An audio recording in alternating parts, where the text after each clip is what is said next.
You think you know what we're going to talk about. And welcome back to Three Fates Decide. It just sounds more dramatic that way. All right, so this week we are going to be talking about... But just when you least expect it, we changed the game. One Will Smith slapped Chris Rock.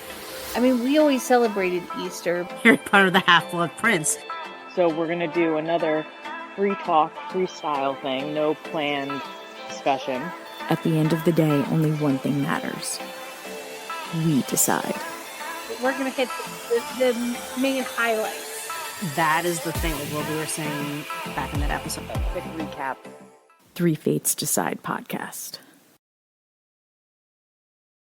Hey everyone, welcome back to another episode of Three Fates Decide. My name is Mary. I'm with my two co-hosts, Sam and Liz. Say hi, ladies.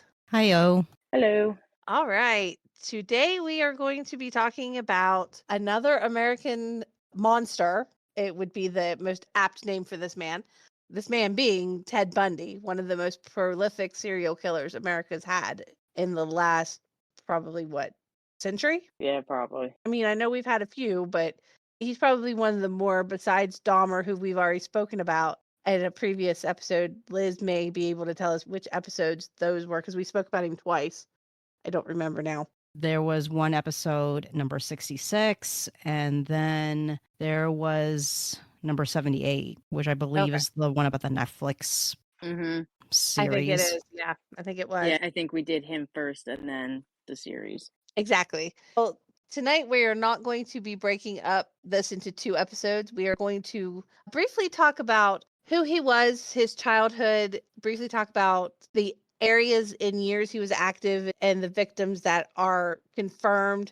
A few of the ones that were suspected, the one that got away that actually ended up being how he got caught. And then we will talk about the Netflix movie, which is based on a memoir by an ex-girlfriend of his. The movie is called Extremely Wicked, Shockingly Evil and Vile, based on the book by his former girlfriend, Elizabeth Kendall, The Phantom Prince, My Life with Ted Bundy. We will talk about both as we go. Just major trigger warning, even though we're going to try not to get graphic, just in case that it ever slips out. Just if you don't like hearing about this stuff or anything like that, might not be the episode for you, but we're going to try not to go into graphic details, but I feel just in case we'll put that out there. But okay. We will try not to go too graphically into detail, but unfortunately it's hard not to, especially talking about somebody like this. You have to get graphic with it in a way. Nasty. Yes. If our feelings on Dahmer were not clear, our feelings on Bundy are about the same, if not worse. Yeah.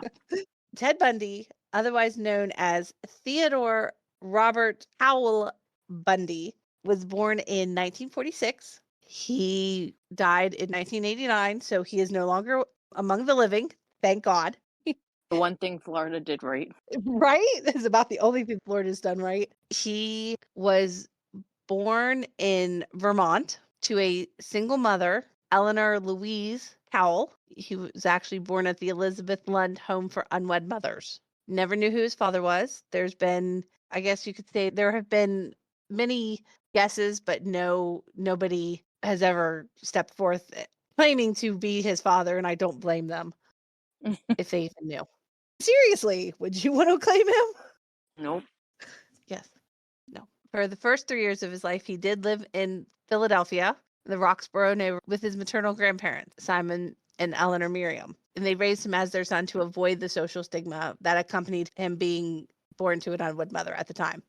He did express a lifelong resentment towards his mother for never talking to him about his real father and for leaving him to discover his true parentage for himself as he grew older. He exhibited disturbing behavior at an extremely early age. He surrounded his aunt, his aunt, with knives from the kitchen at the age of 3. A childhood neighbor described him as a bully, saying he liked to terrify people. He liked to be in charge. He liked to inflict pain and suffering and fear. Yeah. But he loved his grandparents. Yes, he did. He spoke very warmly of his grandparents. He said that he identified and respected and clung to his grandfather. Although in 1987, he and other family members told to their attorneys that his grandfather Samuel was a tyrannical bully who beat his wife and dog, exhibited bigotry, including religious intolerance, racism, and xenophobia, and swung neighborhood cats by their tails. Yeah. Not the cats or the dog. I know. Or the wife, my God. I mean, yeah, obviously that too, but... Yeah, but I'm like you, Sam, as horrified as I am about the wife, but I'm like, not the dog and the cat. There are times I admit I love animals more than I do people. I admit that all the time.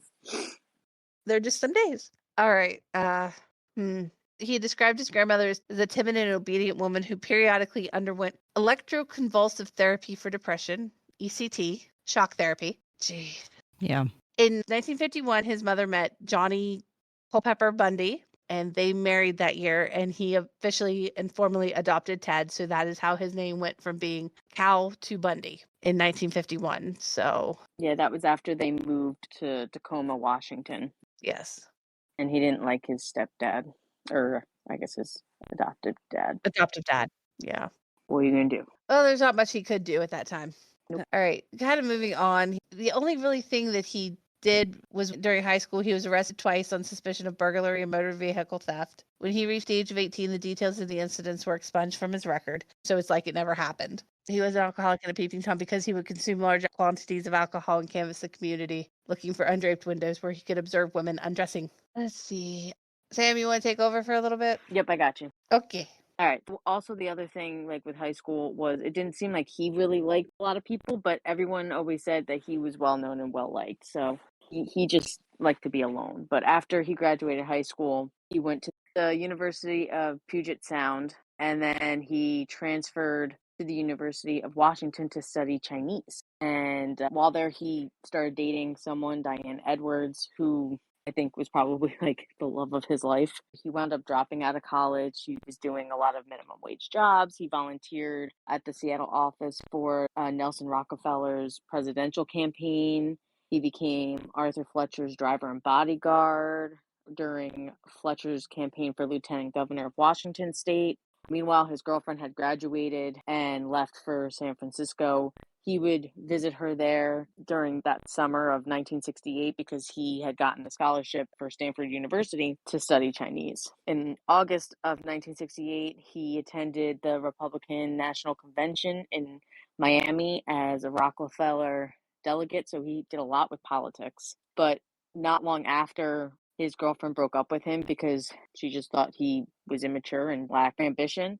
And a psychiatrist would later pinpoint that was a pivotal time in his development because he was absolutely devastated. So after that, Bundy traveled to Colorado and then further east, visiting relatives in Arkansas and Philadelphia. He enrolled for one semester at Temple University. And I guess a friend from his childhood thinks that during that trip was when he found his birth records and found out who his actual father was. So even though no one has claimed him, he, I guess, feels like he found who his father was. But anyway, so he went back to Washington, and that's when he met Elizabeth Kendall, whose real name is Elizabeth Klopfer. So she's identified as multiple names, but on her book, her name is Elizabeth Kendall. So she was a single mother. She worked for the University of Washington School of Medicine, and their relationship continued well past his initial incarceration and all that. He became a father figure to her daughter Molly, who was 3 when they started dating, and when the relationship was over, she was 10. Molly actually wrote of incidences when she turned 7. Bundy was abusive to her and sexually inappropriate to her. She mentioned that he hit her in the face, knocked her down, put her at risk of drowning, indecent exposure, and sexual touching disguised as accidents or games, which, if you look up what he did to his victims, it doesn't surprise me at all. I was just going to say, hearing that is disgusting as it makes me, and as angry as it makes me, and it makes me want to kill him again. Find his grave, dig him up, bring his ass back to life just to kill him again. Exactly. Slowly. Yeah. It's not surprising though. That's the sad part. It doesn't surprise me, but it still pisses me off. Yep. He eventually did re-enroll at the University of Washington as a psychology major. He became an honor student. His professors loved him. He also took a job with Seattle's suicide hotline crisis center, and a former police officer who he worked with, who was also an aspiring crime writer, wrote one of the biographies about Ted Bundy called The Stranger Beside Me. And she said at the time she never thought anything about Bundy's personality being any kind of disturbing or anything. She thought he was very kind and empathetic and just a normal guy. So he really had the world fooled. But after graduating, he joined Governor Daniel Evans' re-election campaign. And through basically his connections politically from various governors, ex-governors, and all that stuff, he actually got into the University of Utah, even though his LSAT score was not very good. But because of all the recommendations from his political people, he got into the University of Utah for law school. During a trip to California on the Republican Party business in the summer of '73, he rekindled his relationship with the love of his life, his previous girlfriend, and he was seeing her and Liz Kendall at the same time, and apparently neither of them knew, but whatever. And then he would have his old girlfriend fly to Seattle to see him. They discussed marriage. He introduced her as his fiance, and then one day he just stopped talking to her, stopped answering her calls, her letters, whatever. She finally got him on the phone one time, was like, what the heck? Like, why'd you do that? And he was like, I have no idea what you mean. And he hung up, and she never heard from him again. So she thinks it was probably a planned thing that he could get back at her. But it seemed to be that when he broke it off with her, he was still going with Elizabeth Kendall. But when he broke it up with her, he started skipping classes at law school, and then a little bit later, he stopped attending entirely, and that's when a lot of young women began disappearing in the Pacific Northwest. So that brings us to his murders. So unfortunately, there's no consensus as to when he started doing this. They don't know if he started doing it when he was in high school, when he was in college. He's told people so many different things that, no one knows which way is up. He's mentioned that his first time he ever attempted to kidnap someone was in Ocean City, New Jersey, but he didn't kill anybody until 1971 in Seattle. But then he told someone else that he killed 2 women in Atlantic City while visiting family in Philly in 1969. He was all over the place, so they really don't know when this started. But the earliest documented homicides were committed in 1974 when he was 27. But by his own admission, he had already mastered the necessary skills that he needed to do this. And this was before the era of DNA profiling, okay? This was the 70s, 60s, 70s. Mm-hmm. So he was able to do things and not leave, or he only left minimal incriminating forensic evidence at the crime scene. So he knew how to clean himself up so that no one could find him. And that's the scary part. Which is unfortunately why he was able to do so many. So his first kind of series of confirmed murders started in 1974. And he focused a lot, I believe, on like college students, young college students. He seemed to have the same MO where he would bludgeon them. The first one, he beat her unconscious, and he sexually assaulted her with the rod that he most likely beat her with. And she was unconscious for several days, but she survived, but she had physical disabilities. And then he broke into another undergraduate of the University of Washington. He beat her unconscious, dressed her up in clothes, and then carried her away, which is weird. That is weird. He just continued going after these college girls, and it wasn't just the University of Washington. He would travel like hundreds of miles, sometimes 110 miles. I think there was 260 miles, all to these different universities between Washington and Oregon. And they said that it had gotten to the point that it was like once a month someone would go missing. And it all seemed to be the same thing. He would be spotted asking for people for help, where he would have a sling or he would have crutches and a cast. And it was always he needed someone to help him put something in his tan or brown EW bug. Yeah. It literally was just the same thing over and over, which was his mess up. And then Elizabeth, I guess, writing her when he was in prison at the very end, and he did admit to some of his killings, I guess, to her or whatever. But anyway, there also the other thing that is gross is he would bring these women to secluded areas, and he would come back. He would do sexual acts with their corpses after he would decapitate them and whatever. And he would come back multiple days until the animals had destroyed the bodies so much that he couldn't do anything else. Yes. Ugh. And that's it. Just absolutely disgusting. So one famous one that people talked about whenever I would watch like a documentary on Ted Bundy was the Lake Sammamish State Park. And 4 female witnesses at the time described an attractive young man wearing white tennis outfit with his arm in a sling, speaking in an accent they thought maybe Canadian or British. And he would introduce himself as Ted and was asking women to come and help him take a boat out of his Volkswagen Beetle. And 3 refused. 1 went with him to his car, saw there was no boat, and fled. And then unfortunately 2 women were not so lucky, and they never returned.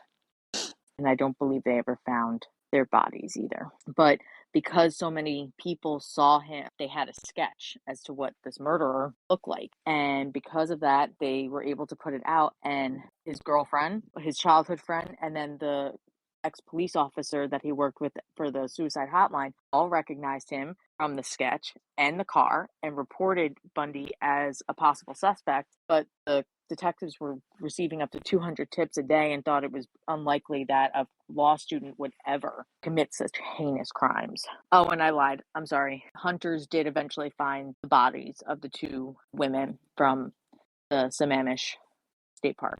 But at the same time, they also found remains of another victim also. So he liked to put everyone in the same spot. Suppose it made it easier to go back and visit. Exactly. Then in August of 74, he received a second acceptance to the University of Utah Law School. And so he moved to Salt Lake City. He was still dating his girlfriend, but she was staying in Seattle, and they would call each other often, but apparently he was seeing like a bunch of other women at the same time. Of course he was. Yeah. He found he wasn't that good at law school and other people were doing better than him, and he was very disappointed in himself. And what better way to get over that than to start murdering more people?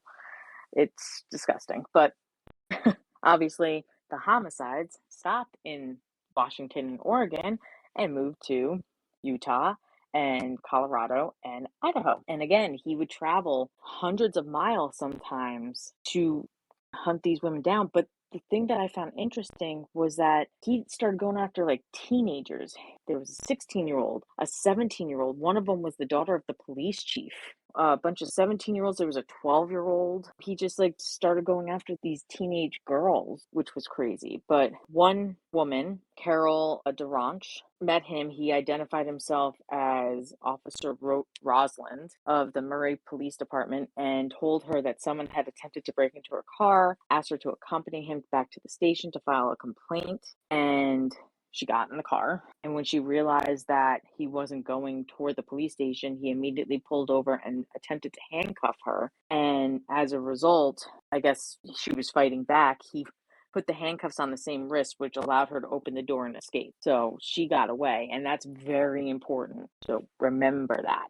But I guess he was so upset, he decided to go to a high school, and he wound up kidnapping a 17-year-old and killing her instead. He apparently was like waiting in the auditorium for someone to come out. He just was waiting. And they wound up finding the key to the handcuffs from Duranch's wrist at the auditorium because he was just waiting there. It's crazy. In November, his girlfriend called King County Police a second time after reading about the disappearances of women in Salt Lake City. And then she wound up calling Salt Lake City's sheriff's office to also talk about her suspicions. They put Bundy's name on the suspect list and his car, but they said there was no forensic evidence to link him to the Utah crimes, but he was on the list. But in January of 75, he returned to Seattle after his final exams and spent a week with his girlfriend. She never told him that she reported him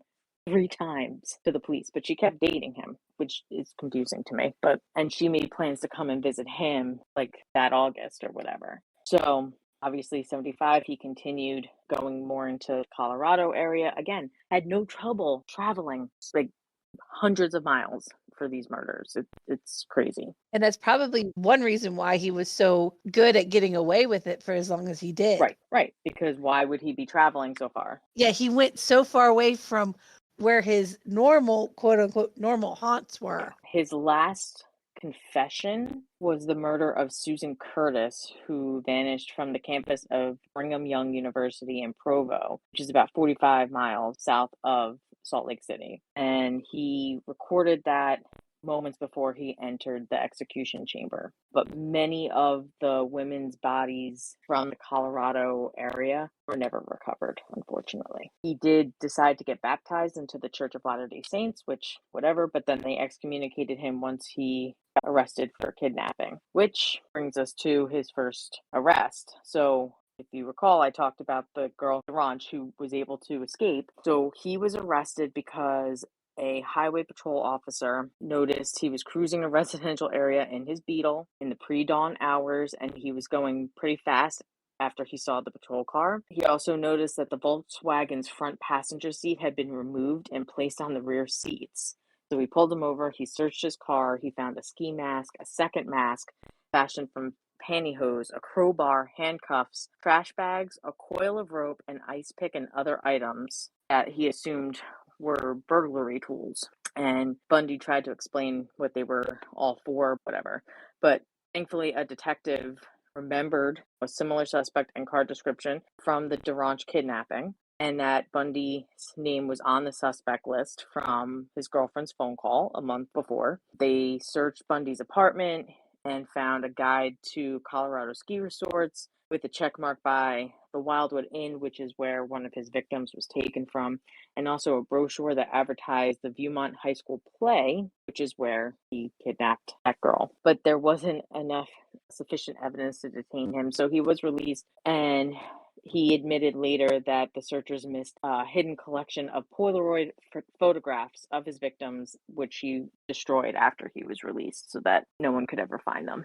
Of course he did. Salt Lake City police then placed him on a 24-hour surveillance, and the detectives flew to Seattle to interview his girlfriend. She told them that the year prior to Bundy's move to Utah, she had discovered objects that she couldn't understand in her house and in Bundy's apartment. And these included crutches, a bag of plaster that he admitted to stealing from a medical supply house, and a meat cleaver that was never used for cooking. Additional objects included surgical gloves or an oriental knife in a wooden case that he kept in his glove compartment, and a sack full of women's clothing.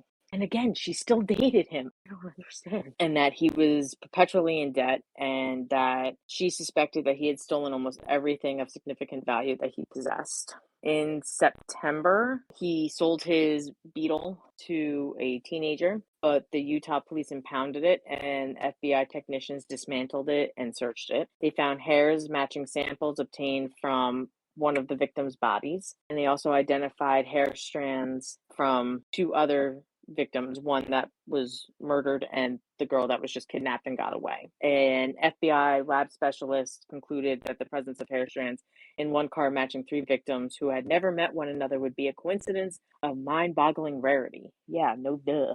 Seriously.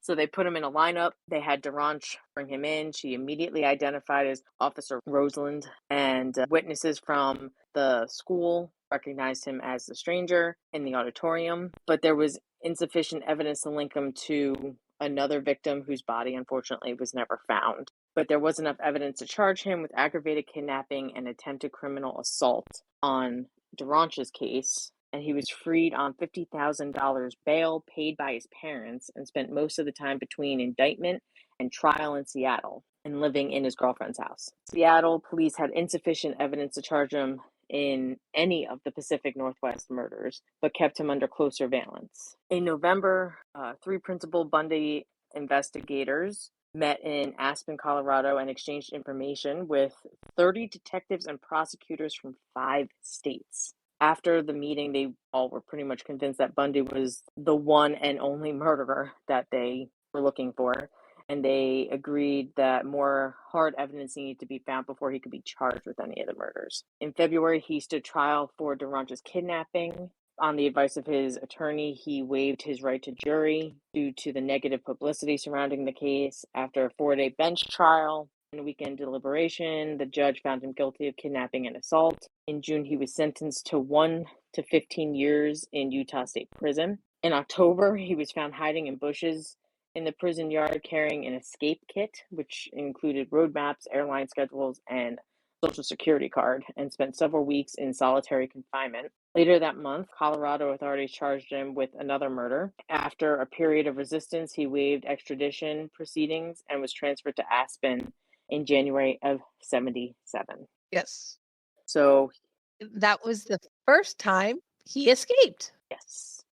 He elected to serve as his own attorney, and as such, he was excused by the judge from wearing handcuffs or leg shackles. And during recess, he asked to visit the courthouse's law library to research his case. And while he was shielded from the guards behind a bookcase, he opened a window and jumped out from the second-story window. He injured his right ankle as he landed, but he was able to get rid of his clothes and change. And he broke into a hunting cabin. He stole food and clothing and a rifle. And then he just went into the forest. He walked around aimlessly for a while. And eventually they did find him 6 days later. Yes. So, and he was rearrested. Yes. So he went back to jail. Yes. Dumbass. So then by late 1977, his impending trial had become a lot of the talk of the town in Aspen, and he filed a motion for a change of venue to Denver. So the judge granted the request, but to Colorado Springs, where juries had historically been hostile to murder suspects. On the night of December 30th, with most of the jail staff on Christmas break and nonviolent prisoners on furlough with their families, he piled books and files in his bed, covered them with a blanket to simulate his sleeping body, climbed into a crawl space, broke through the ceiling into the apartment of the chief jailer, who was out for the evening with his wife, changed into street clothes from the jailer's closet, walked out the front door to freedom. He stole a car and drove eastward out of Glenwood Springs, but the car soon broke down. Passing motorists gave him a ride to Vail, which was about 60 miles to the east.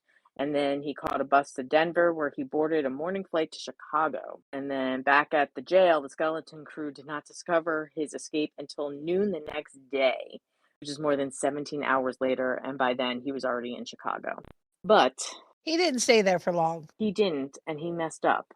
He did. Yes, he did. He traveled by train from Chicago to Michigan. And then 5 days later, he stole a car and drove to Atlanta, where he boarded a bus and arrived in Tallahassee, Florida, the morning of January 8th.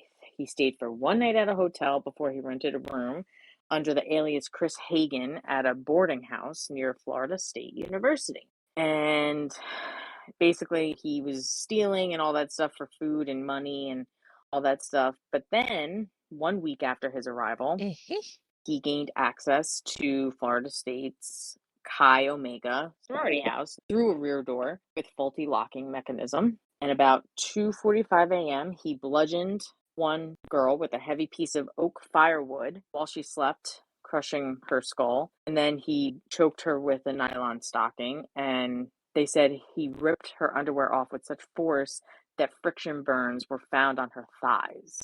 So after he killed her, he walked across the hall and entered the room of another girl, beating her unconscious and strangling her. In what would become one of the key pieces of evidence against him in the trial, he bit deeply into her left buttock and through one of her nipples, severely severing it from her right breast. Using a bottle of hair mist Levy had he raped her vaginally and anally so violently that it ruptured her internal organs. Holy crap.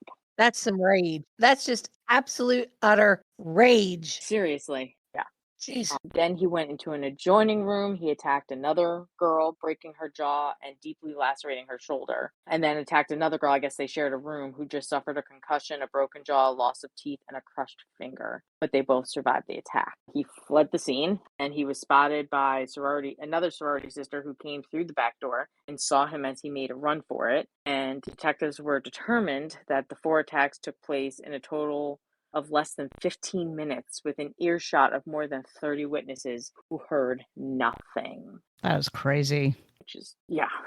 Oh, but he wasn't done. So police converged on the sorority house and obviously were doing their thing. But he made his way to a duplex house 8 blocks away, and he approached the apartment's basement window and climbed through under the cover of darkness. And he found another student asleep in her bed around 4 a.m., and he viciously attacked her, dislocating her shoulder as well as fracturing her jaw and skull in 5 places. She was left with permanent deafness and equilibrium damage that ended her dance career. For unknown reasons, he pulled off his mask and dropped it on the bed. But that was his third mistake. Yep. The neighbors in the adjacent room overheard the racket and called the police, who discovered her lying on the bed, badly beaten. In addition to the mask he had left behind, which also contained his hair, they also found semen stain on the bed, though there was no evidence of sexual assault, which just showed he got off on this. On February 8th, he drove 150 miles east to Jacksonville in a stolen FSU van. In a parking lot, he approached a 14-year-old girl, and he was trying to obviously get her, but her older brother arrived and confronted him, so he backed off. But unfortunately, he went to Lake City Junior High School the following morning, and a 12-year-old Kimberly Diane Leach was told by her teacher to retrieve a forgotten person in the teacher's car, and she never returned to class. 7 weeks later, they found her in a pig farrowing shed about 35 miles northwest of Lake City. And it showed that she had been raped before having her throat cut. I believe that was his last victim, a 12-year-old girl, which is very sad. So, yeah, basically, eventually, because he didn't have a lot of cash to pay his rent and the police were closing in on him, he stole a car and fled Tallahassee. 3 days later, he was stopped by a Pensacola police officer near the Alabama state line, and he was under arrest. And that is the end of his murdering spree. So he was sent to Miami, where he stood trial for the Chi Omega homicides and assaults. And it was covered by 250 reporters from 5 continents, and it was the first to be televised nationally in the United States. And even though he had court-appointed attorneys, he pretty much handled his own defense. And from the beginning, he sabotaged the entire defense effort out of spite, distrust, and grandiose delusions. What a shock. Yeah, he was cocky. He thought he was better than everybody, that he could. But again, it was his charm. He would turn it on, and that would be that. But basically, they were able to get castings of his teeth, and they obviously had a forensic doctor compare, and it was a perfect match. So, yeah, the jury deliberated less than 7 hours before convicting him to 3 counts of attempted first-degree murder, 2 counts of burglary. The judge imposed the death sentence for the murder convictions. So he was found guilty of first-degree murder, attempted first-degree murder, and burglary, 2 counts of burglary. So he was given the death sentence. 6 months later, a trial took place in Orlando for the abduction and murder of the 12-year-old girl. He was found guilty once again after 8 hours of deliberation, and he was given, I believe, another death penalty. Yeah, but during the penalty phase of that trial, he decided in the middle of the trial to take advantage of a Florida law that allowed a marriage declaration in court in the presence of a judge to constitute as a legal marriage. And so he married a girl that he used to date a long time ago, who had moved to Florida to be near him because she thought he was innocent. And so they got married, and they had, I think, some conjugal visits while he was in prison, and she wound up getting pregnant. So he does have a child out there in the world who hides from the world because of who her father is, I'm sure. I don't blame her. Yeah. So he has a little girl, or she's not little anymore, obviously. She's born October of 81.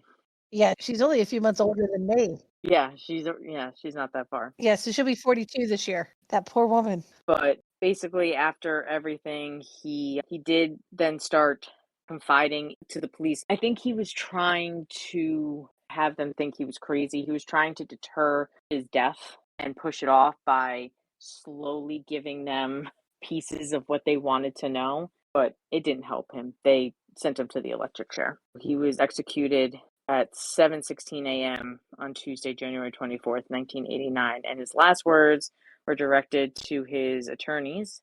Jim and Fred, I'd like to give my love to my family and friends. And apparently there was a cheer when he died, and when the white hearse containing his body departed prison.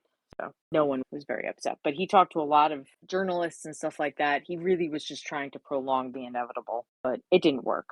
Yeah, so that's him. And then, like I said, Elizabeth Kendall, or Kopfler is her real last name, is one of the many people that wrote books about him. And the movie that we watched, which stars Zac Efron, Lily Collins, is called Extremely Wicked, Shockingly Evil, and Vile, which is a ridiculously long title. But the reason why they chose that is because that's what the judge said to him when telling him that he was getting the death sentence. And the movie, I thought, and Mary, I know you and I talked about this when we talked about the Jeffrey Dahmer series, and how by them doing these movies and these series, you're glorifying and sexualizing these murderers by using fairly good-looking actors. I said the difference here, and they said the reason why they chose Zac Efron is Zac Efron actually has similar, or had, I know he's had some facial stuff done, but similar facial features to Ted Bundy, the very strong jaw and all that stuff. So he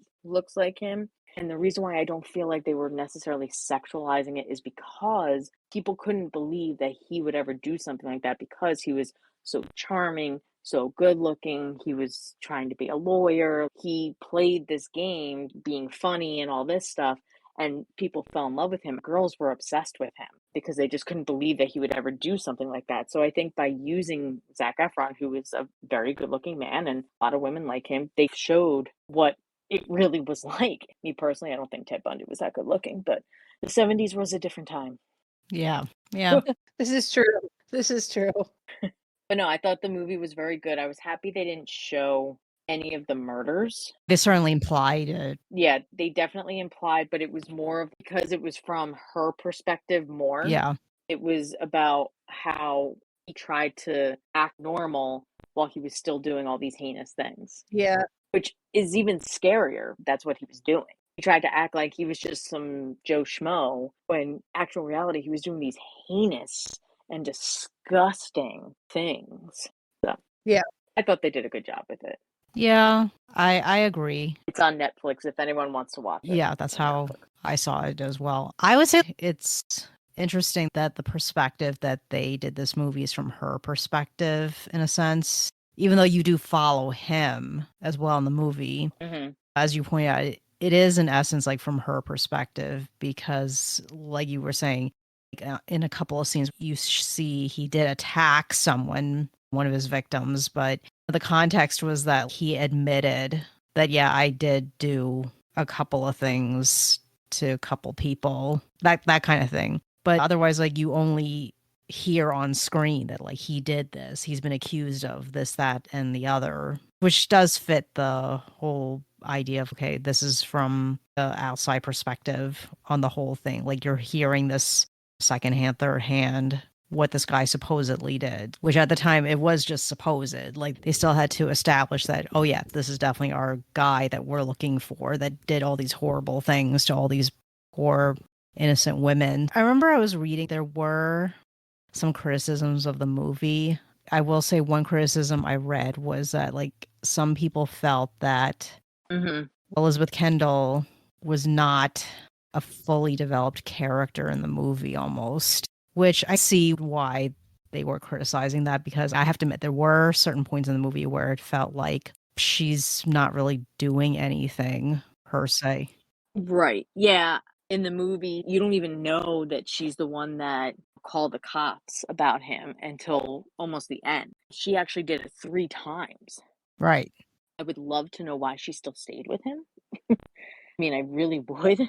But, like, love makes you do stupid things. I guess so. Love but, like, makes you do stupid things. Love makes you turn a blind eye to the things that you should never turn a blind eye to. But is it a blind eye when she called the cops 3 times and still stayed with him? You know what I mean? But she obviously was nervous about him. But I do agree, Liz, with what you said, because the way that they did her character definitely, I feel, wasn't complete, because I do like that they went into the mental state of her. I'm sure she was having breakdowns and she became an alcoholic and depressed and all this stuff. But then it was just all of a sudden, oh, she's better now.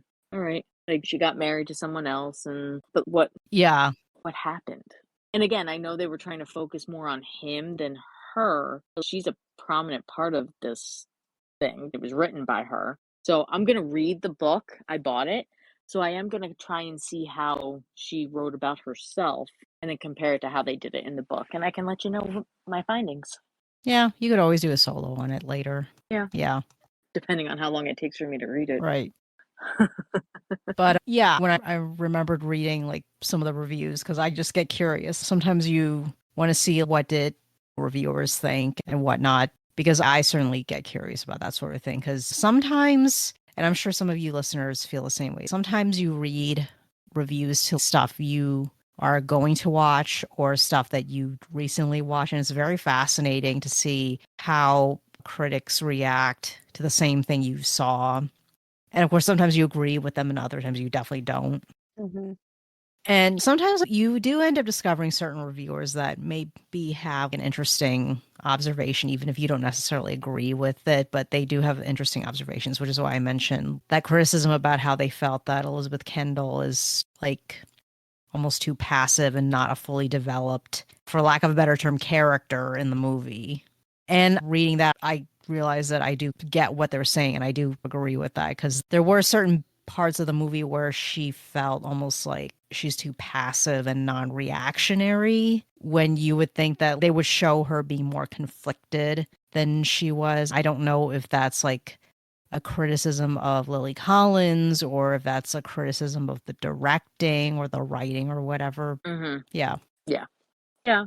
No, I get that.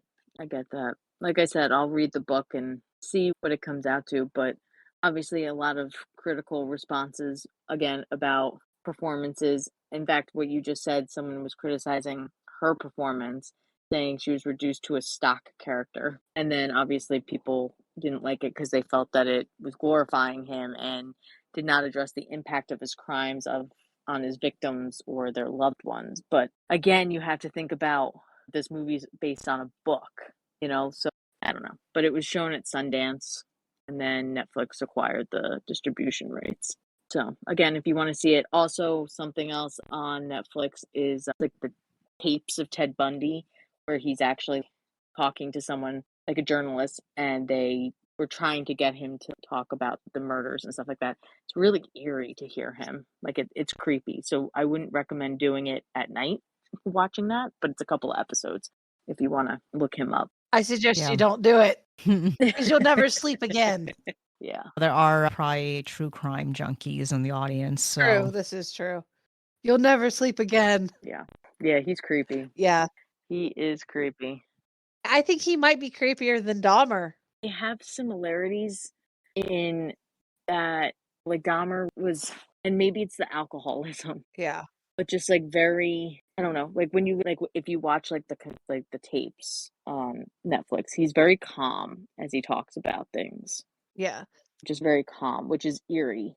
And that reminds me a lot of Jeffrey Dahmer. Their crimes were different, but they have a lot of similarities, the two of them, which is creepy in a way. But they happened around the same time. All right, anything else we want to mention? Not really. I think we covered everything that needs to be said. Did you like what you heard on our episode today? Well, then feel free to come back and listen to us again. You can find us on all different streaming sites, including Amazon Music, Apple Podcasts, Deezer, iHeartRadio, Spotify, you name it, we're there. And if you really like us, feel free to follow us on Instagram and TikTok at 3 Fates Decide. That's THREE Fates Decide. You can also email us at 3fatesdecide@gmail.com. And check out our website at 3fatesdecide.com to find other episodes, information about your 3 hosts, and all of our other links. Thanks for listening, and we'll catch you next time on 3 Fates Decide.